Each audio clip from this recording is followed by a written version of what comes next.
The letter arrived on a Tuesday. It had that special kind of cardstock. Not quite cardboard, but too self-important to be mere paper. It was the color of sad beige, a custom-milled pulp that I'm convinced the Cypress Creek Homeowners Association buys from a company that specializes in weaponized depression. It was the official color of our community, a shade that screamed, "Please don't have any fun." And it could only mean one thing. Brenda was on the warpath. I pulled it from the taupe, non-offensive, community-approved mailbox, the metal of which was already hot from the 10 o'clock a.m. sun. I didn't even have to open it. I knew the contents. It was a letter of violation, a passive-aggressive cease and desist, or worst of all, an emergency bylaw amendment. I'm Frank Henderson. I'm 54, but I've been retired for 3 years. I was a systems engineer, and I made a comfortable little pile of money designing network architecture that, to this day, you've probably used without knowing it. I cashed out. I was done. My new life was dedicated to two, and only two things. One, perfecting a sourdough starter I've named Clint Yeastwood, and two, engaging in low-stakes suburban warfare with my HOA president, Brenda. Brenda lives 3 doors down. She's a woman who seems to be perpetually wound just a little too tight, as if her entire nervous system is a guitar string tuned one note above its breaking point.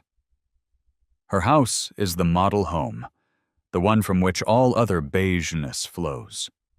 She watches the street from her upstairs office window with a pair of birding binoculars. She doesn't watch birds. She watches us. I walked inside, letting the screen door slam just a little harder than necessary, and waved the letter. My wife, Sarah, was at the kitchen island, scrolling through something on her tablet.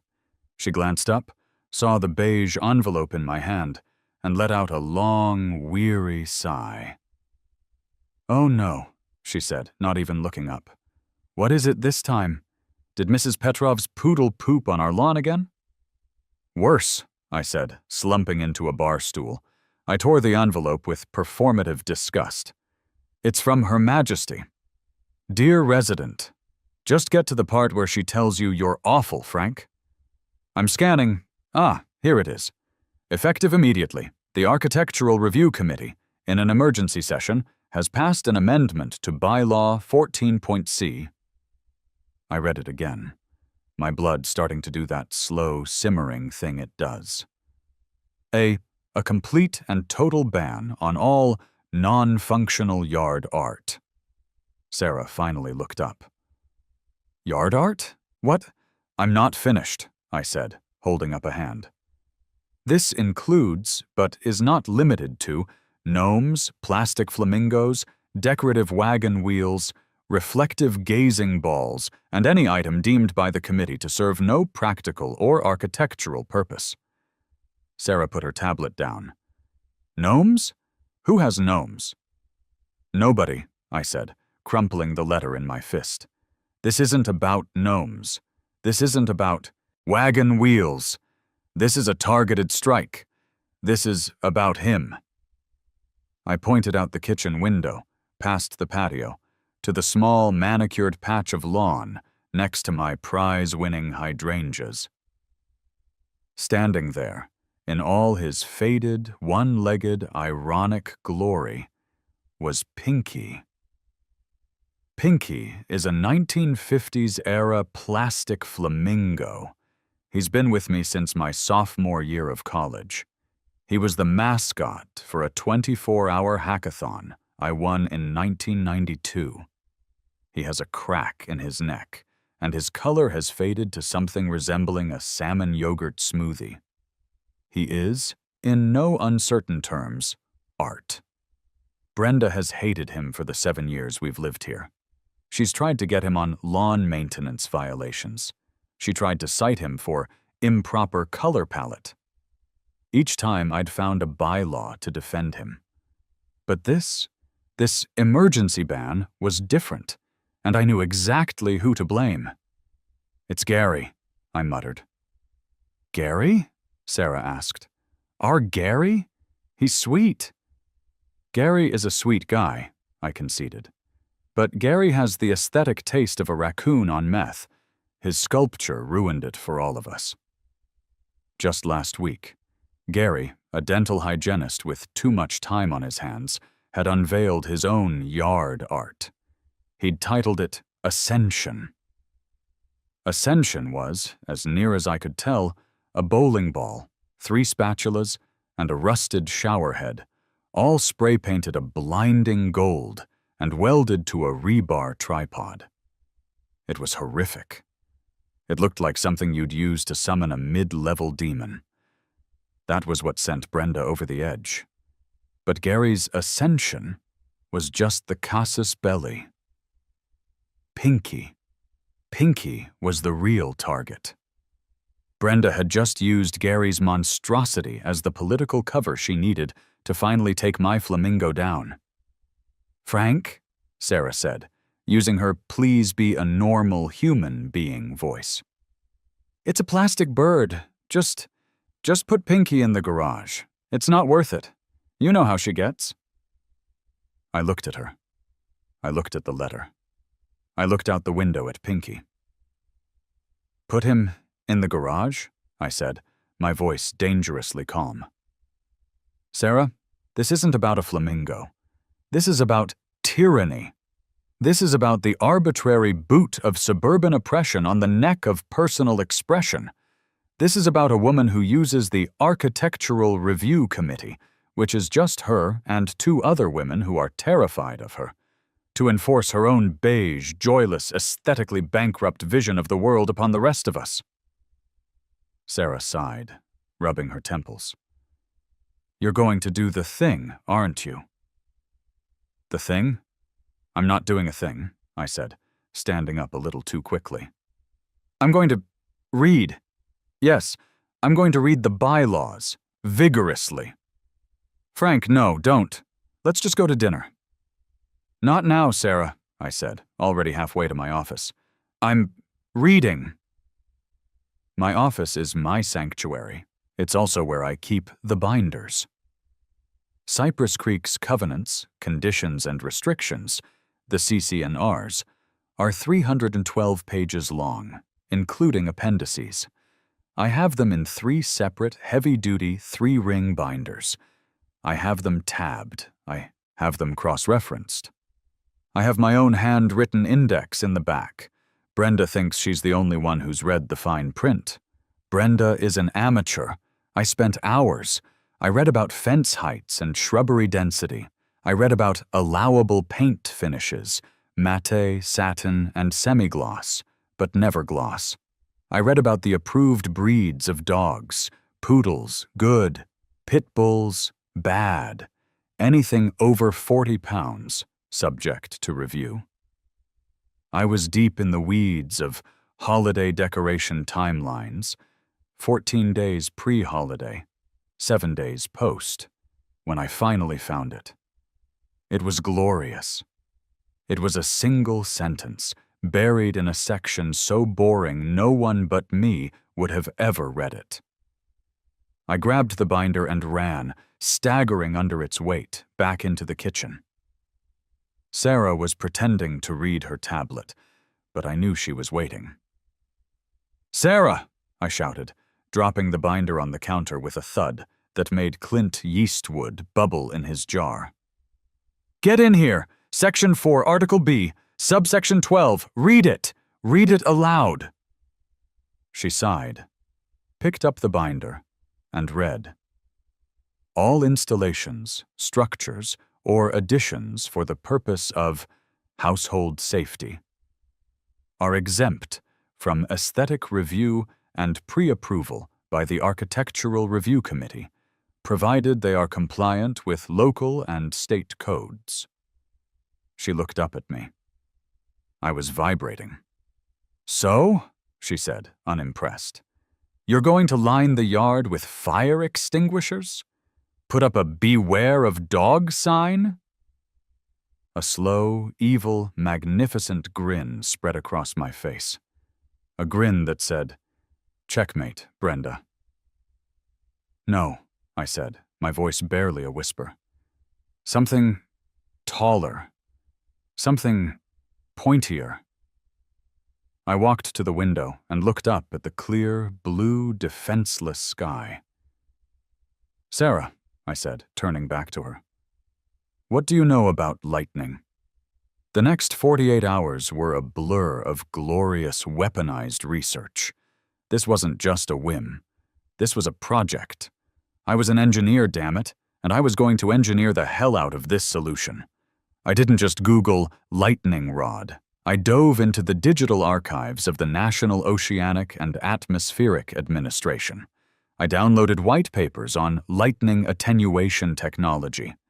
I studied soil conductivity charts for our specific county, mostly clay, excellent for grounding. I found a NOAA strike density map that clearly, beautifully indicated our entire zip code was in Moderate Risk Zone 3.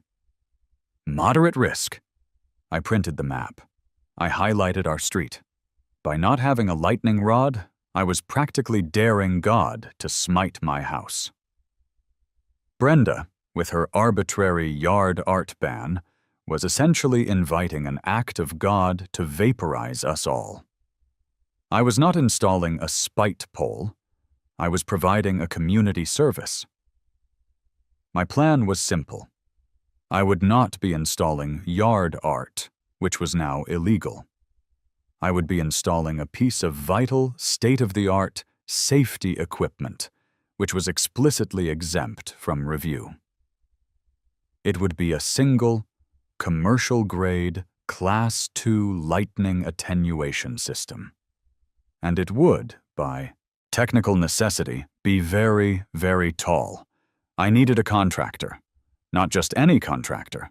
I needed someone who wasn't afraid of an HOA. I needed a specialist. I found a company in the next town over called Apex Electrical and Safety Solutions. It had a picture of a thunderstorm on its logo. Perfect. I dialed.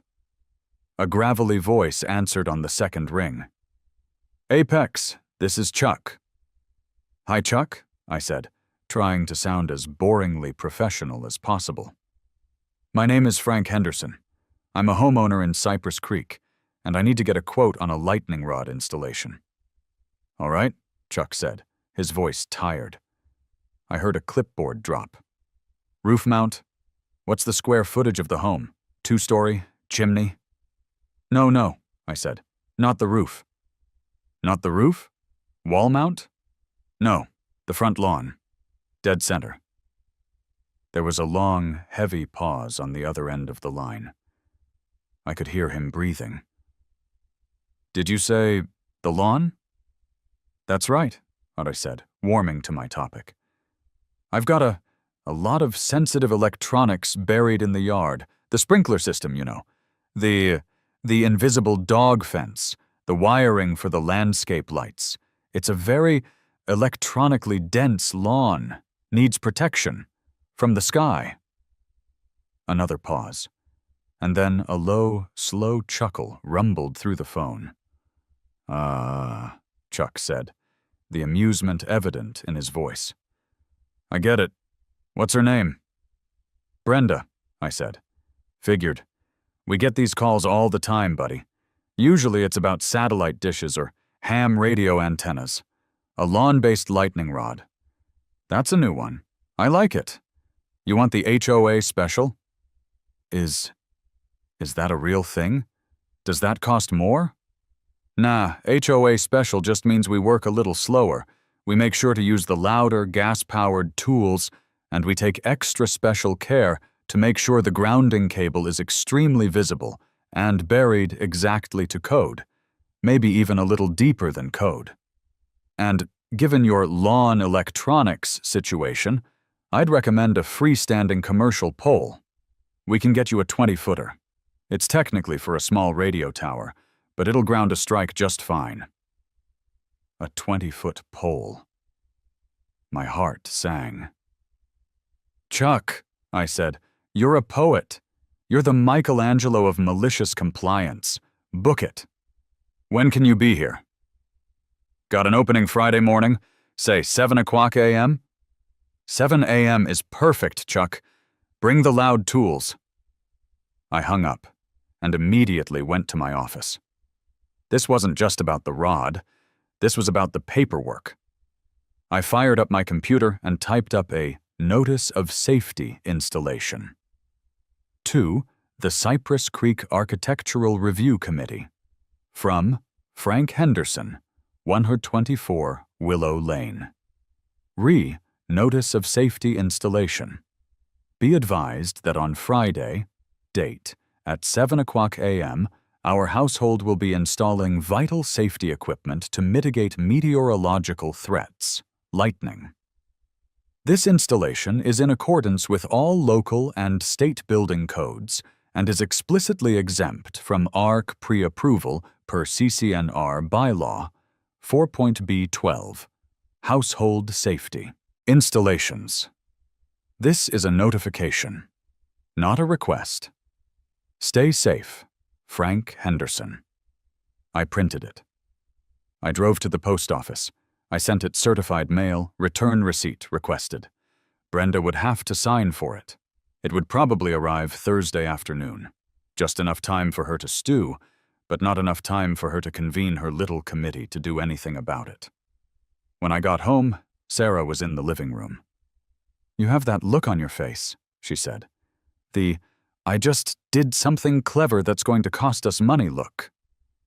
I have excellent news, I announced. I've solved our lightning problem. We don't have a lightning problem, Frank. We're in a moderate risk zone 3, Sarah. We've been living on the edge. I've hired a man named Chuck.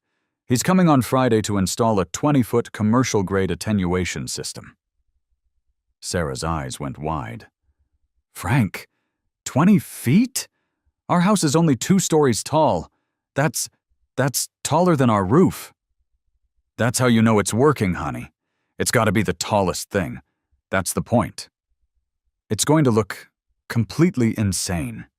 It's going to be a giant metal spike in the middle of our perfect sodded lawn. It's not about looks, Sarah. It's about safety. Can you put a price on peace of mind? Can you put a price on not being instantly vaporized by a 300 million volt bolt from the sky? Brenda is going to have an aneurysm, she said, burying her face in her hands. That's a pre-existing condition, I said, patting her shoulder. I can't be held liable for that.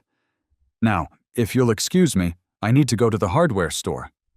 I need a laminator. My final touch was the plaque. I designed it on my computer using the most official, humorless, federal government property font I could find, a nice, stark sans serif called Roboto Condensed. I typed it out, centered it, and hit print. Model 3000. Lightning Attenuation System. Essential Safety Equipment. Property of Frank Henderson, 124 Willow Lane. Do not tamper, per CCNR bylaw 4B12. I ran it through my brand new $40 laminator. The plastic sealed over it with a satisfying whir. I 3-hole punched the top and bottom. I found a pack of heavy-duty 12-inch UV-resistant zip ties. I was ready. That evening, I went outside with a beer. I walked over to Pinky, who stood proud, if a bit lopsided, in the flower bed. Your time is over, my friend, I whispered to him, giving his plastic head a gentle pat. A new guardian must take the watch. Your sacrifice will not be in vain. They will write songs about this. Or I will. Pinky, as always, said nothing. But I thought he looked, in the fading light, just a little bit smug. Friday morning. 6:58 a.m.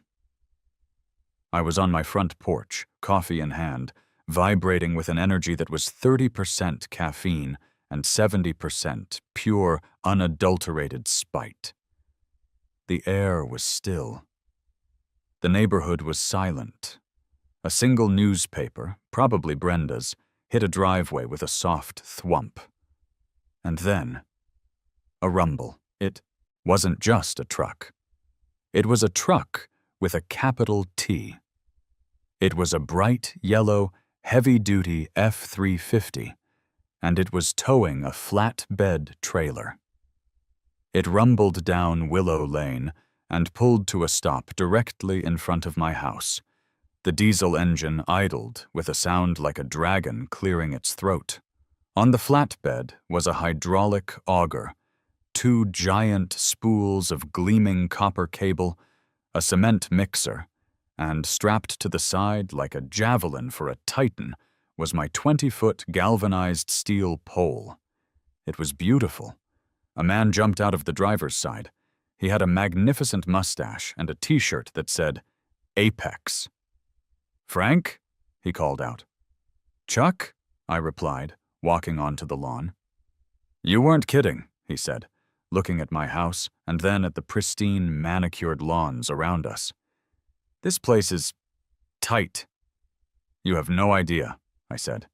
"You brought the, HOA special?" "Oh yeah," he grinned, slapping the side of the trailer. "Skeeter, Mo, fire up the post hole digger. The gas-powered one." 2 other guys, Skeeter and Mo, hopped out and began unloading equipment. At 7:03 a.m., Skeeter yanked the starter cord on the auger. Blam! The sound of a 2-stroke engine shattering the suburban silence was, to my ears, the sweetest symphony. Lights started flicking on in the houses around us. Curtains twitched. My next-door neighbor, Gary, wandered over in his bathrobe, holding a coffee mug that said, "World's Best Dental Hygienist." He looked at the truck, at the men, and at the giant hole they were now drilling in my lawn. "Heya, Frank," he yelled over the din. "What you buildin'? A new flagpole?" "Morning, Gary," I yelled back, taking a sip of my coffee. "Nope, just safety." "Safety from what?" "The sky, Gary, the sky." Gary nodded slowly, as if this made perfect sense. "Cool. Cosmic." He wandered back inside.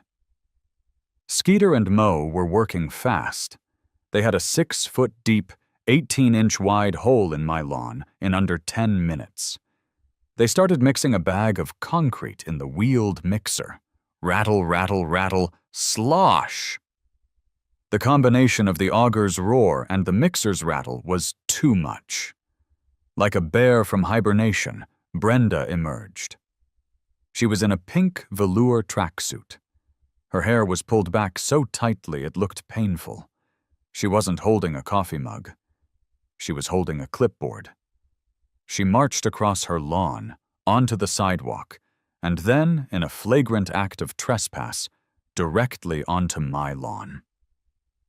"Frank!" she barked. "Frank, what is the meaning of this? What is this? You are digging a hole." I smiled, the most beatific, innocent smile I could muster. "Morning, Brenda. Beautiful day for an installation, isn't it?" "This is not on the approved schedule," she shrieked, tapping her clipboard. "I am the president of the Architectural Review Committee. I did not sign off on this. This is unpermitted construction." "Oh, this?"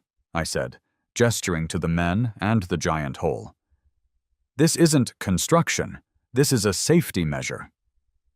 Per bylaw, 4.B12, no pre-approval needed. You got my certified letter, right? I sent it Monday. I have the receipt. Brenda's face went from pale to pink. A safety measure? A measure for what? And then it happened. "All right, boys, let's raise her," Chuck yelled. Skeeter and Mo grabbed the 20-foot galvanized steel pole. They walked it over to the hole. With a coordinated hup, they began to tilt it. It rose, and it rose, and it rose. It cleared my shrubs. It cleared my head. It cleared the first story of my house. It cleared the gutter of my house. It just kept going up. It finally settled, its full 20-foot length pointing straight to the heavens. It was a massive, gleaming silver obelisk. It caught the 7:15 a.m. sunlight and shone like a beacon. It was, without a doubt, the most beautiful, pointless, glorious middle finger in the entire history of suburban America. Brenda's mouth was open. No sound was coming out. "It's a lightning rod, Brenda," I said helpfully, my voice dripping with false concern. "Class 2, state of the art. You know, with the—" I lowered my voice. "Climate change and the moderate risk zone 3 we live in, you just can't be too careful." Brenda's face went through 5 distinct shades of red, landing on a deep, throbbing maroon. She looked at the pole. She looked at her clipboard. She looked back at the pole. That is not a lightning rod," she sputtered, finding her voice. That's an antenna. You're a ham radio operator. You're spying on us. That's illegal." "Brenda, I am shocked at that accusation," I said, putting a hand to my heart. "Pun fully intended. This is an attenuation system. Chuck, show Brenda the grounding cable. She seems concerned about spying." Chuck, God bless him, stepped forward, holding a thick coil of copper. "Yes, sir. This here's a 2-gauge solid copper grounding wire, ma'am. We're about to pour 200 pounds of concrete in that hole, and then we're going to drive an 8-foot solid copper rod straight into the earth right next to it. This baby is 100% to NEC code. Probably exceeds code. This thing could take a direct hit from Thor himself and just ask for more." Skeeter and Mo began pouring the wet concrete into the hole around the base of the pole. Schlop. Schloppy. Schloppy. "You can't!" Brenda yelled. That's permanent. That's an improvement." "It's a safety device, Brenda," I corrected gently. "Like a smoke detector, or a very, very large seatbelt. Now, if you'll excuse me." I walked to my porch, retrieved my laminated plaque and my heavy-duty zip ties. I walked back to the pole. The concrete was setting. I wrapped the zip ties around the pole at perfect 5-foot off-the-ground eye level. I pulled them tight with a series of zip sounds. Brenda stormed over and read the plaque, her finger tracing the words in the air. "Model 3000. Essential Safety Equipment. Bylaw. 4.B12. Her voice was a low, dangerous hiss. You can't." "I did," I said. "For safety." This is an eyesore," she finally shrieked, her voice cracking. "I'm sorry, Brenda, I can't hear you," I said, patting the pole. "The sound of safety is just too loud. Have a great day." Brenda looked at me. She looked at Chuck. She looked at the 20-foot-tall monument to my spite. She made a sound like a kettle boiling over, spun on her heel. Her Crocs squeaked on the sidewalk, and stomped back to her beige castle. From my front window, I saw Sarah watching, her hand clamped firmly over her mouth. I gave her a small, triumphant wave. For 48 hours, there was nothing. A beautiful, tense, shimmering nothing. The rod just stood there. It was magnificent. When the wind blew, it didn't whistle. It hummed. A low, resonant, bass note thrum that said, "I am here, and I am very, very grounded." It cast a shadow. At 8:00 a.m., the shadow fell on my own driveway. But at 4:00 p.m., as the sun dipped in the west, the shadow of my 20-foot safety device began its daily march. It crept off my lawn, across the sidewalk, and like the hand of a very pointy god, landed directly on Brenda's prize-winning Serenity rose bushes. It was perfect. I spent the weekend in a state of smug bliss. I baked bread, I edged my lawn, I power-washed my driveway. Every so often, I'd just go outside and admire the pole. On Monday morning, the official counterattack arrived. It wasn't a beige letter. She knew I'd just file that. No, this was an angry all-caps email, sent not just to me, but CC'd to the entire HOA board. The subject line was, "Immediate notice of violation, 124 Willow Lane." Sarah read it over my shoulder as I sipped my coffee. "Dear Mr. Henderson," she read aloud, "a notice of violation has been issued regarding the unapproved metal structure erected on your property." "Erected," I giggled into my mug. "Huh. Frank, be serious," Sarah said. "This is a flagrant, bad faith, and childish violation of the recently passed Yard Art Amendment. The committee does not recognize this pole as legitimate safety equipment. It is clearly a sculpture intended to mock the committee. You have 24 hours to remove the offensive object, or a fine of $100 per day will be levied against your property, retroactive to the date of installation." She looked at me. $100 a day? Frank, she's serious. That's $300 already. I wasn't worried. I was thrilled. "A fine?" I said, setting my mug down. "Oh, Brenda, you've activated my trap card." "What trap card? You don't have a trap card? You have a 20-foot pole in the yard." Brenda's entire case, I explained, steepling my fingers, rests on one, faulty assumption that her committee gets to define what safety equipment is. She does not recognize it. Who is she? Is she a licensed electrician? Is she an expert in meteorological defense? I think not. I picked up my phone. "Who are you calling?" Sarah asked. "Chuck?" "Chuck did his job," I said. "He installed it. Now I need an expert to certify it." I dialed a different company. Johnson & Sons Electrical Inspections. The website said, "Serving the community since 1974. A guy named Bill, who sounded like he was 100 years old and gargled with gravel, answered the phone. "Johnson & Sons." "Hi, Bill," I said. "My name is Frank. I have a somewhat unusual request. I need a licensed master electrician to come to my home and perform a safety inspection on my new lightning rod." There was a long, wheezing pause. "You want me to inspect a lightning rod?" "That's right," I said. "And I need you to write a letter, on your company letterhead, certifying that it is, in fact, a functional piece of safety equipment installed to code." Another pause. I heard what sounded like a harumph. "Is this an HOA thing?" "How did you guess?" Bill coughed, which turned into a dry, raspy laugh. "Son, I've been doing this for 40 years.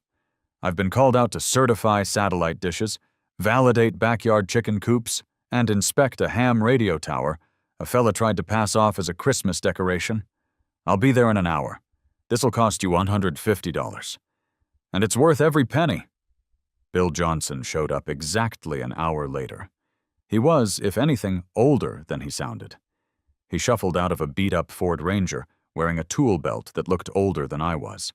He shuffled onto my lawn, his cane in one hand. He stopped in front of the pole. He looked down at the concrete base. He looked up. And up. And up. "Humph," he said. He shuffled over to the grounding rod connection, which Chuck had very helpfully left visible, just as promised.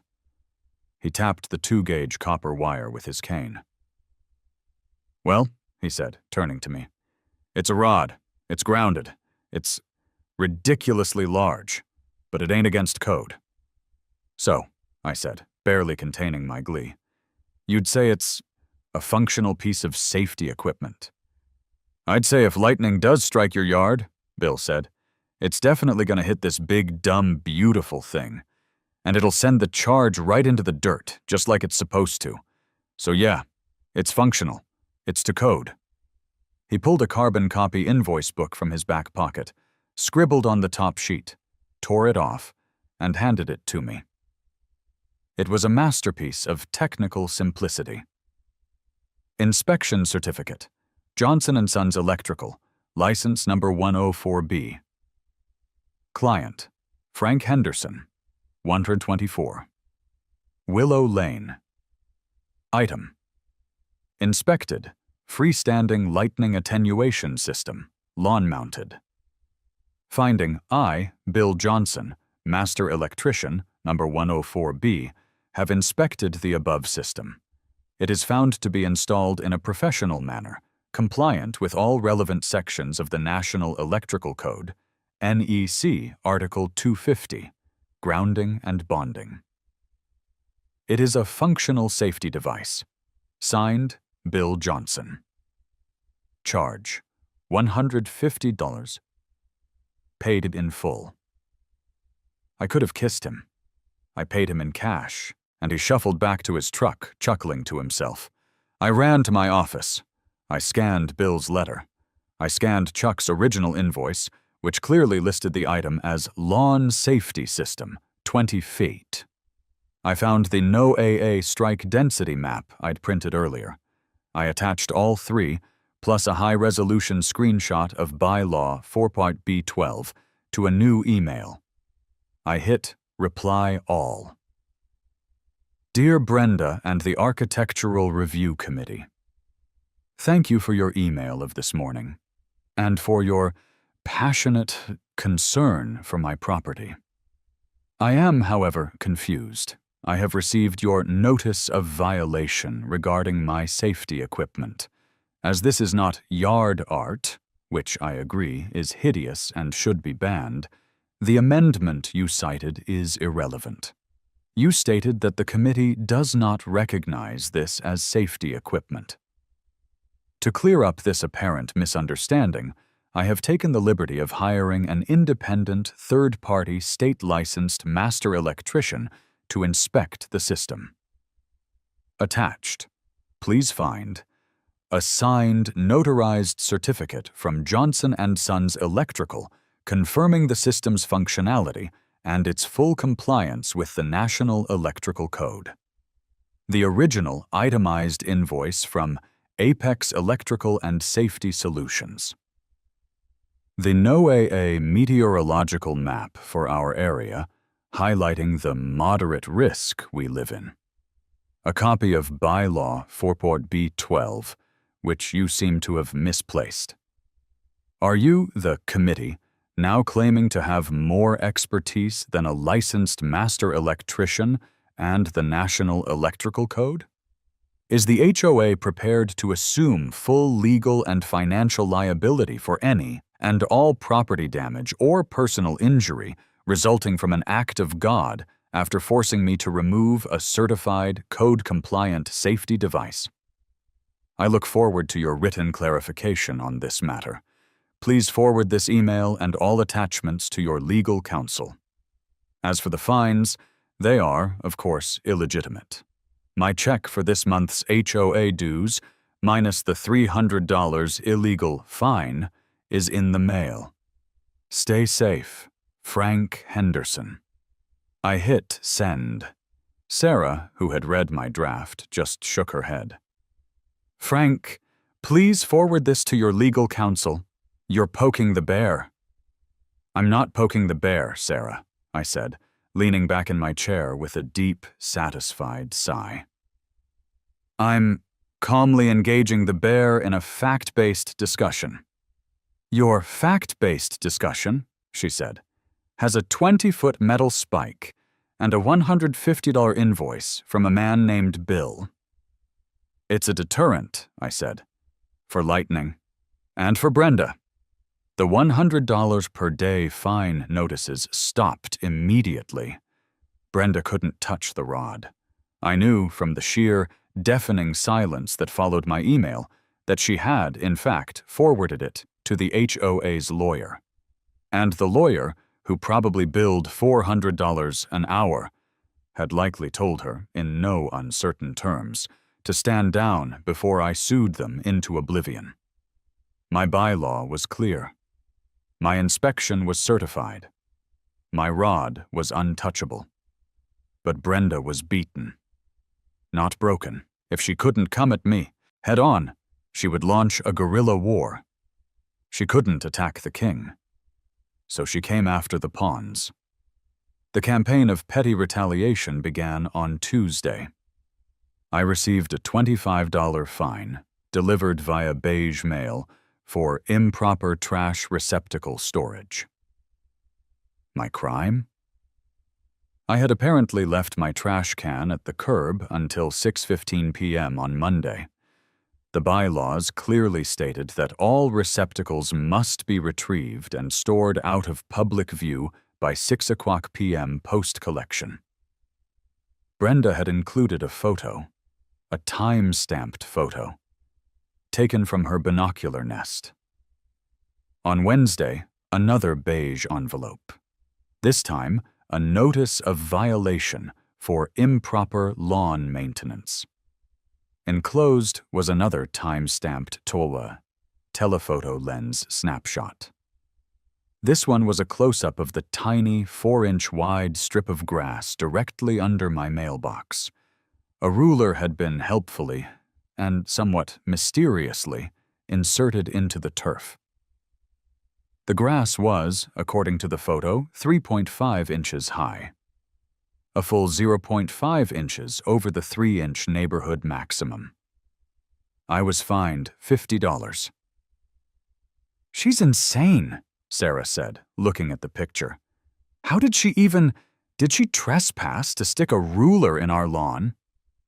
"She's probing for weakness," I said, as I wrote the check for $50 and mailed it. I could play this game. But Friday was the masterstroke. A new email, a new complaint. This time from an anonymous neighbor. "Dear Mr. Henderson, a complaint has been filed regarding a disruptive rhythmic noise emanating from your property on a consistent basis. The noise, described as a whomp, whomp, whomp sound, has been found to be in violation of Bylaw 21F, nuisance noises." I was baffled. Whomp. What was whomp? And then I looked at my kitchen windowsill. I looked at Clint Yeastwood. My sourdough starter, happy in the morning sun, was bubbling. Bubble. Bubble. Omp. The gas would build and the loose-fitting lid of its jar would lift and drop. Whomp. She cited my sourdough starter? I was stunned. This was a new level of pettiness. This was avant-garde tyranny. "That's it," I said, my voice dangerously quiet. "This isn't about the grass. This isn't about the trash. This is about the rod. She's trying to make my life so miserable I'll take the rod down." "So what are you going to do?"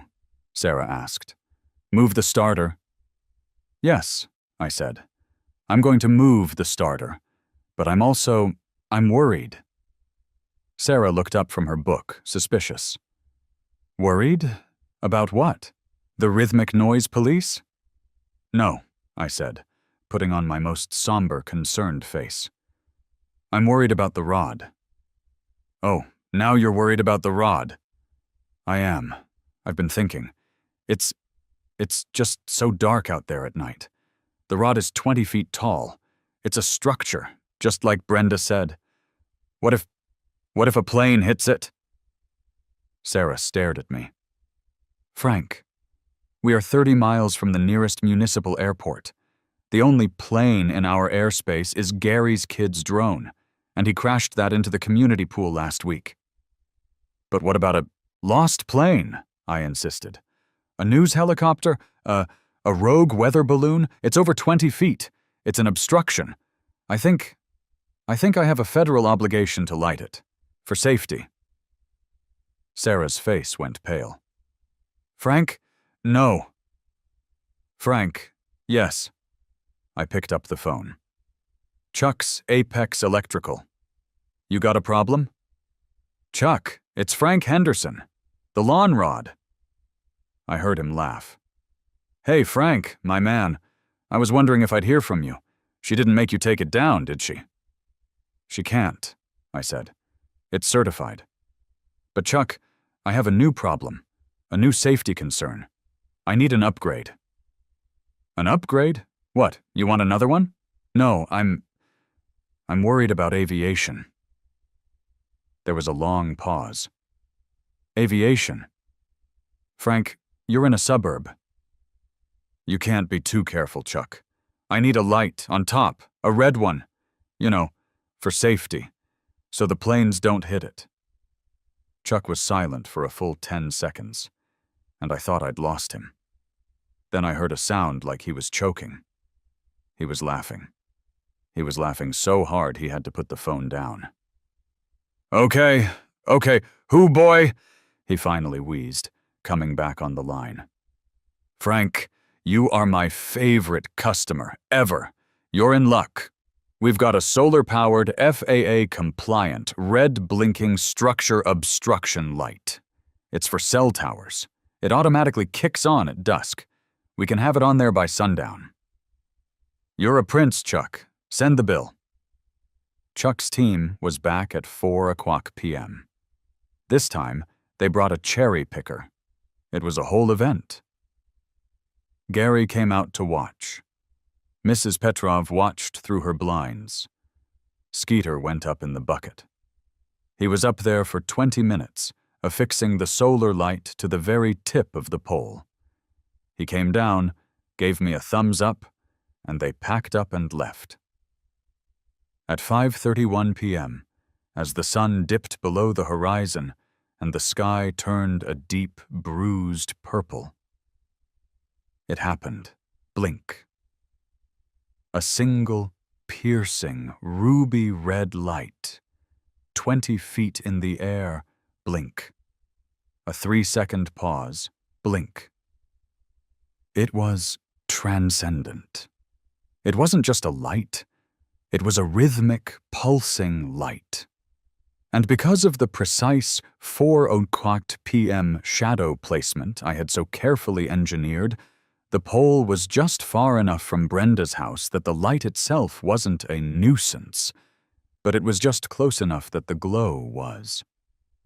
The red, pulsing light bathed the entire front of Brenda's beige house. Her serenity, rose bushes. Her upstairs office window, in a rhythmic, demonic blink, blink, blink. It was like living next to a very, very short lighthouse, or a very, very tall disco. This was the last straw. This broke Brenda's brain.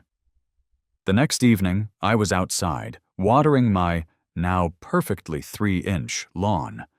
The red light had just kicked on. Blink. I was a good, law-abiding, safety-conscious citizen. A police cruiser rolled down Willow Lane. It didn't speed. It just cruised. Then it slowed, and it stopped, directly in front of my house. 2 officers got out. They didn't look angry. They looked tired. This was the suburban dispute level of tired. "Evening, sir," the first officer said. He was older. His name tag said Malloy. "Are you Frank Henderson?" "That's me, officer," I said, turning off the hose. "Everything okay?" Malloy sighed. He looked at his notepad. "Sir, we got a call about a public nuisance?" I feigned shock, my hand on my chest. "Oh my God, is it Gary's Ascension sculpture?" "I agree, officer. It's terrible. It looks like a busted Cylon. But I don't know if it's a crime." "No, sir," Malloy said, holding up a hand. His younger partner was looking up at the pole, a small smile on his face. "The call wasn't about a sculpture. It was about," he looked up, "the pole. And the light." "My lightning rod?" I said, aghast. "Officer, that's safety equipment. It's protecting my home. And the light," I lowered my voice again, "that's FAA compliant." The younger cop, Sanchez, looked at Malloy. "FAA compliant? Jim, we're in a suburb." "Can't be too careful, Officer Sanchez," I said, deadly serious. "I'd hate for a low-flying aircraft to have an incident on my watch. It's my civic duty." "He's lying!" The shout came from across the street. Brenda was on her front porch, vibrating in her pink tracksuit. "It's harassment! It's blinking at me! It's blinking! Make him stop!" Officer Malloy pinched the bridge of his nose. He looked at me. He looked at the pole. He looked at Brenda. "Ma'am," he called out, his voice full of practiced patience. "Is that pole on his property?" "Yes, but—" Brenda shrieked. "Sir," Malloy said, turning back to me, "is that light like a laser beam? Is it shining into her windows?" "Oh, heavens, no, officer," I said. "It's just a gentle, solar-powered, omnidirectional safety blink, fully to code. Just warns aircraft of a, structure." Malloy turned back to Brenda. "Ma'am, this is an HOA dispute. It is not a police matter. It is a pole on his property. It is not illegal. Please stop calling 911 unless someone is actively being publicly nuisanced. Have a good night, sir." "You too, officers," I said. They got back in their cruiser and drove off. I looked at Brenda, who was just standing on her porch, defeated. I gave her a small, respectful, safety salute. She let out a sound like a deflating balloon and stormed inside. The red light continued its lonely, magnificent, and now police-sanctioned. Blink, blink, blink. Brenda was beaten. She couldn't use the bylaws. She couldn't use the fines. She couldn't use the police. She was out of options. So she went for the nuclear option. The emergency HOA town hall. An email went out to the entire 200-home neighborhood on Monday. The subject line was positively apocalyptic. Subject: mandatory community meeting. Addressing the metal menace in our midst. "Oh, metal menace," I said to Sarah, reading the email. "That's actually pretty good. She's getting creative." "Frank, this isn't funny," Sarah said. "She's calling a full-scale town hall. About you. About the pole. She's trying to turn the whole neighborhood against you." "She can try," I said, cracking my knuckles. "But she's forgotten one thing." "What's that? Your fact-based discussion?" "No. That I am also a homeowner, and I can also go to the town hall, and I have a briefcase and a laser pointer." The meeting was set for Wednesday night at the community clubhouse. The clubhouse was a sad, beige building with a sad, beige, multi-purpose room that smelled of stale coffee and industrial carpet cleaner. When we walked in, the room was packed. I'd never seen more than 20 people at an HOA meeting. Tonight, there must have been 150. Brenda had successfully whipped the neighborhood into a frenzy. The air was thick with passive aggression. I saw the Team Brenda cronies from the RC clustered near the front, all wearing matching beige cardigans. And I saw Team Frank, mostly the other dads who I knew, from our barbecue discussions, also hated the RC. And then there was Gary, who just looked happy to be invited. "Frank," Sarah whispered, grabbing my arm as we took seats in the back. "This looks like a lynch mob, a very well-dressed suburban lynch mob. Let's just go."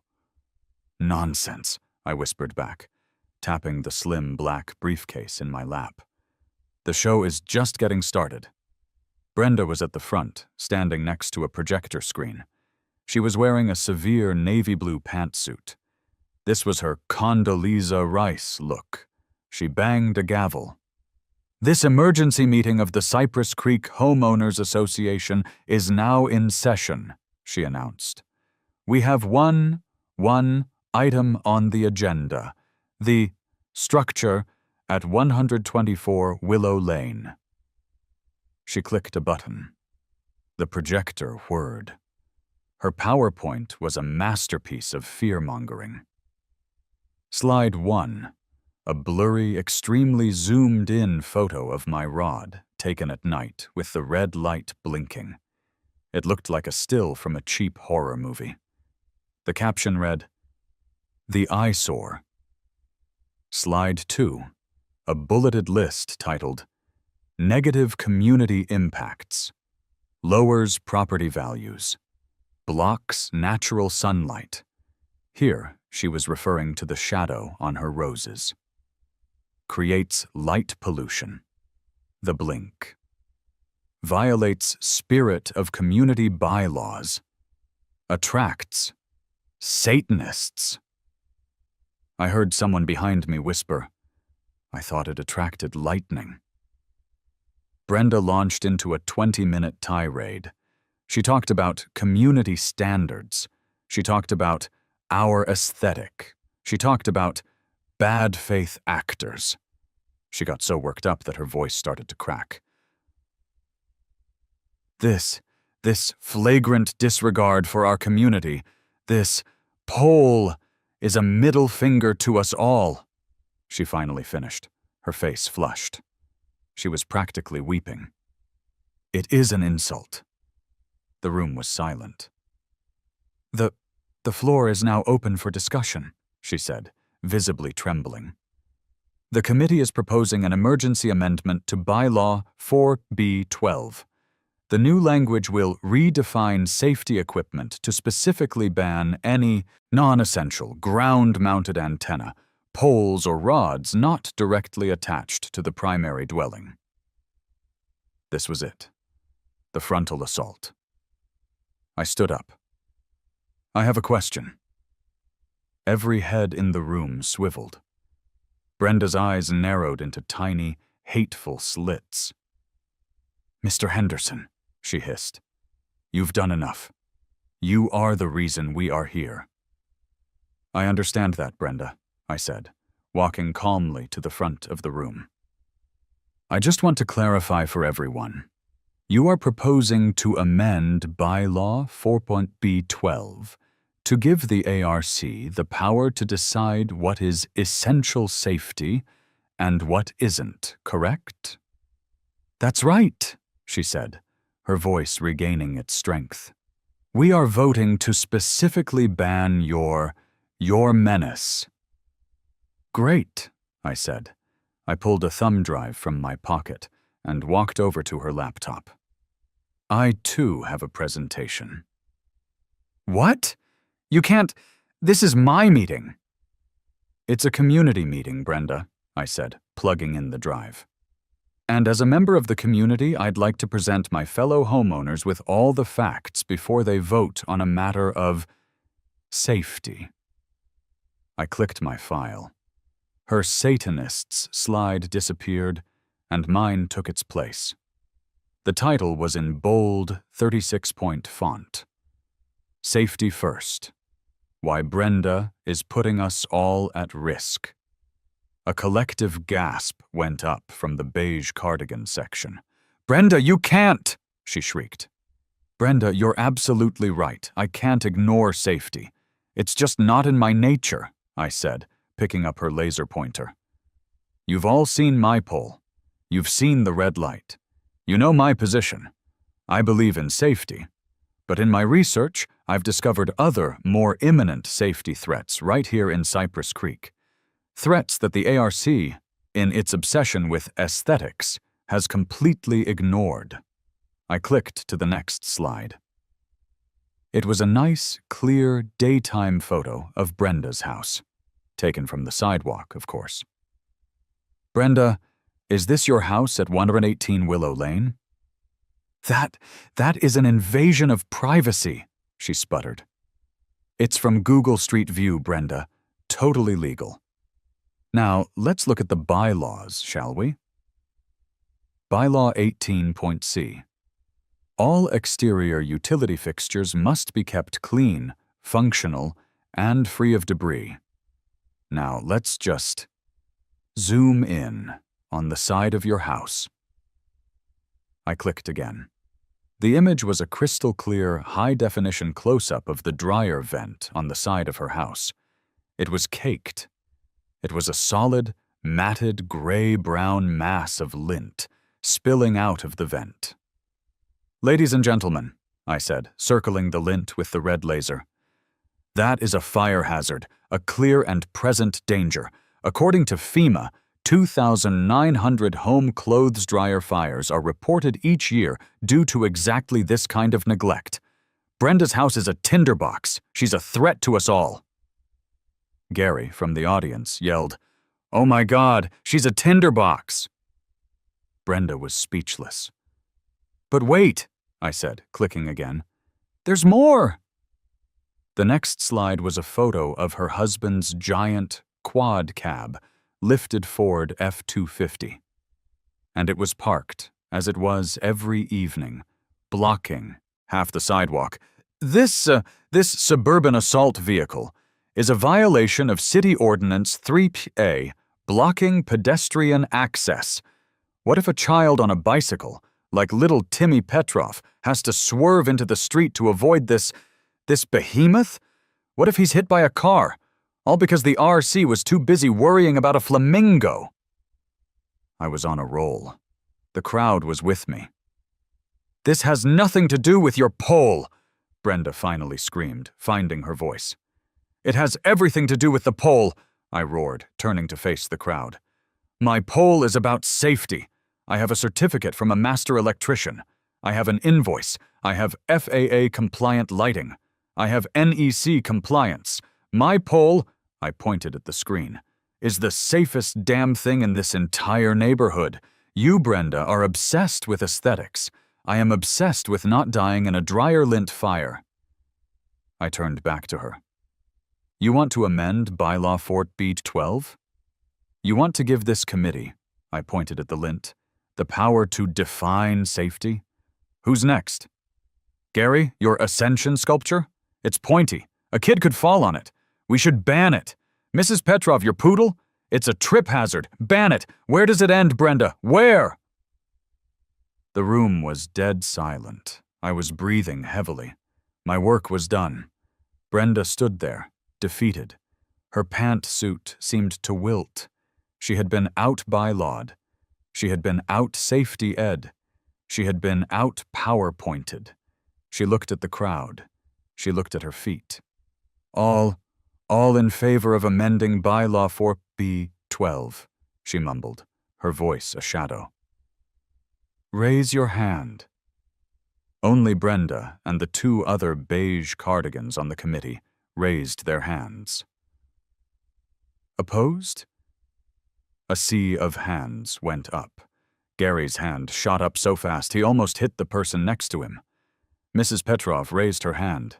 Even Sarah, beaming at me from the back, had her hand in the air. The motion failed. The amendment was dead. The rod stays. Brenda looked at the hands. She looked at me. She picked up her gavel, slammed it on the table with a crack, and without another word, threw her laser pointer on the ground and stormed out of the clubhouse. A slow, scattered applause started. Gary came up and slapped me on the back. "That was cosmic, Frank. Cosmic! You want to come over? I'm working on a new piece with garden hoses." "I'd be honored, Gary," I said. "I'd be honored." Brenda stepped down as HOA president the very next day. She sent a short, curt email to the neighborhood, citing personal health reasons, which I assumed meant she was physically allergic to losing to me in a public forum. She and her husband put their house on the market a week later. I heard they moved to a condo downtown. No yard, no bylaws. Probably for the best. The new HOA president, by unanimous and slightly hysterical acclamation, is Gary. Gary's first act as president was to declare his Ascension sculpture a permanent community art installation and give it its own laminated plaque. His second act was to abolish the 3-inch grass height rule, changing it to reasonable and green. His third act was to declare every Thursday Wacky Shirt Day. I can live with that. The lightning rod is still there. It's been 3 months. It's not just my pole anymore. It's a landmark. It's a fixture of the community. A new family moved into Brenda's old house. The husband, a guy named Tim, came over to introduce himself. He was carrying a 6-pack. "Hey, man," he said, nodding toward the pole. "I'm Tim.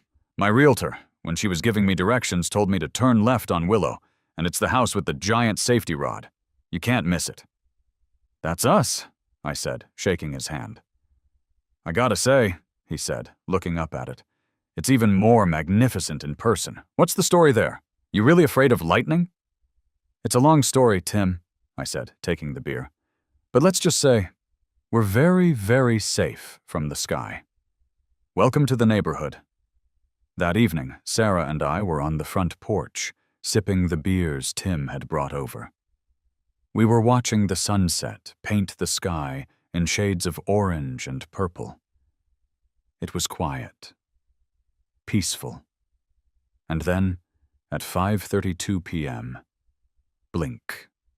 The little red light kicked on, beginning its nightly watch.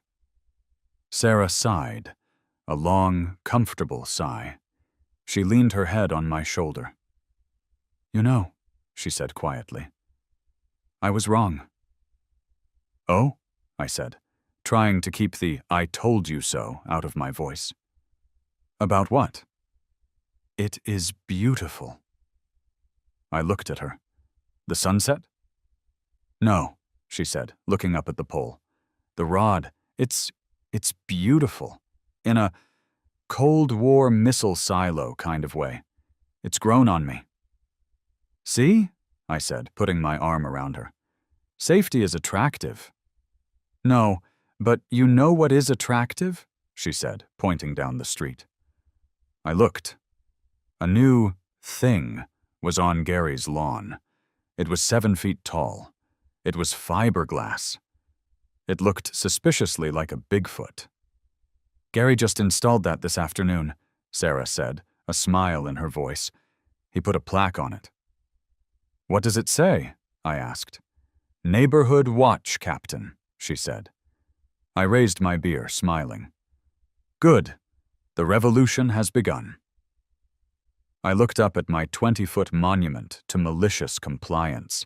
It stood tall and proud against the twilight sky. It wasn't just a lightning rod.